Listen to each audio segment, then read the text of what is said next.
నీ తాత ముత్తాత సంపాదించిన ఆస్తి ఏంది, ఇవాళ నీకున్నది ఏంది, ఇవి ఎక్కడికి వెళ్ళి వచ్చిందని చెప్పేసి ఊరోళ్ళని అడిగితే నీ బతుకంతా చెప్తారు.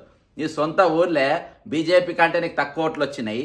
ఈరోజు కాంగ్రెస్ పార్టీ దయ వల్ల, కాంగ్రెస్ పార్టీ కార్యకర్త రెక్కల కష్టం వల్ల ఈరోజు నువ్వు అక్కడ గెలవడం కాకుండా ఈరోజు నేను కాబట్టి గెలిచిన, నా వల్లనే ఇక్కడ రాష్ట్రంలో కాంగ్రెస్ వచ్చిన ఫీలింగ్లో ఈరోజు నువ్వు బిల్డప్ ఇస్తున్నావు.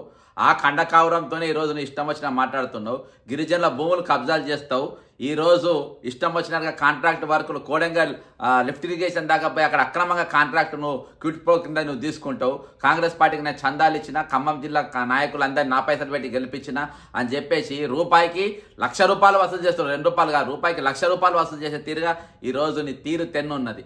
ఈరోజు మహిళా సమాజాన్ని నువ్వు ఒక్కరిద్దరు కాదు, మహిళా సమాజాన్ని ఈరోజు నువ్వు అవమానపరిచినావు. నువ్వు తెలంగాణ ఆత్మ గౌరవాన్ని ఈరోజు భారతదేశం మధ్య ఒక ఆల్ ఇండియా సర్వీసెస్ను ఆమె ఎట్లంటే ఆమె ఒక ఇన్స్టాగ్రామ్లో కూడా పోస్ట్ చేసింది, నేను ఒక మహిళను కాబట్టి నన్ను ఈ విధంగా అవమానపరిచి నన్ను తిరిగి అయినా కానీ నేను పడిపోను, గట్టిగా నిలబడతా అని చెప్పేసి ఒక మహిళ ఈ విధంగా పెట్టిన అంటే ఒక కలెక్టర్ను, ఒక జిల్లా కలెక్టర్ను, ఒక క్లాస్ 1 మెజిస్ట్రేట్ను నువ్వు ఈ విధంగా అవమానపరిస్తే మామూలు పరిస్థితి ఏంది, మామూలు సంగతి ఏంది?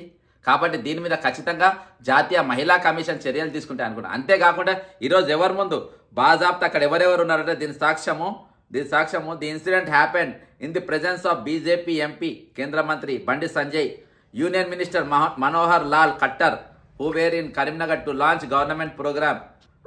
అంతేకాకుండా మరి transport minister Ponnam Prabhakar, MLA Gangula Kamalakar, mayor Sunil Kumar వీళ్ళందరూ కూడా ఈరోజు సాక్షులుగా ఉన్నారు. ఖచ్చితంగా ఈయన మీద చర్యలు తీసుకోవాలి. ఇటువంటి పొంగిలేటి శ్రీనివాసరెడ్డి అంటే తక్షణం మంత్రి పదవిని తొలగించాలి. ఒక కలెక్టర్కే గౌరవం ఇవ్వరు. ఈరోజు మామూలు మహిళలకు ఏ విధంగా చూస్తున్న దానికి ఇది ఒక ఉదాహరణ.